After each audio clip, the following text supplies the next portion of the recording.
We're getting close. Isn't it 21 DD? There it is.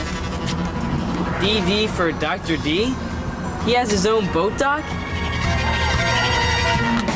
Over here. Welcome to the Maury, Tidewater Community College's research vessel.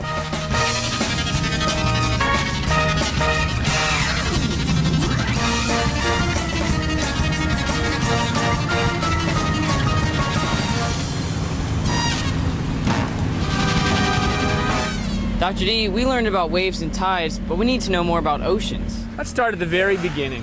You know how oceans formed? You mean they weren't always here?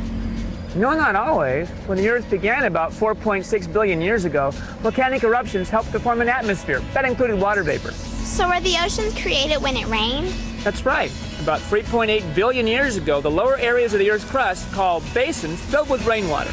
If the ocean is made from rainwater, why is it salty? Well, in the beginning, it wasn't very salty. So how did it get that way? One way is from freshwater rivers. As they flowed towards the oceans, rivers dissolved minerals such as salt from the land, adding salt to the ocean. But how can the ocean be more salty than the rivers? When water evaporates from the oceans, it takes almost pure water away, leaving the salt behind. Then for millions of years, the rivers carried salt into the oceans, and evaporation leaves it there. Do the oceans continue to get saltier? No, and they're not getting any less salty either. We say saltiness or salinity has reached equilibrium. Why is the salinity of seawater so important?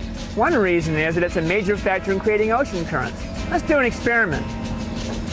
I'm going to pour salty water into fresh water. Let's see what happens. The salty water went to the bottom. Why is that? Salty water sinks to the bottom because it's denser than fresh water.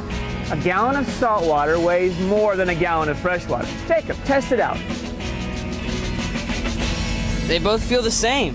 Salt water from the ocean is only about 3% heavier than fresh water. But even a small difference in density makes a real difference in currents. Is there anything other than salinity that determines the density of water? Yes, the temperature does. I think we're going to have to learn more about how density makes currents. I have a friend named Dr. Martins who can help you. He's doing research in an underwater laboratory called Aquarius. I'll give you his contact information. Thanks, Dr. D.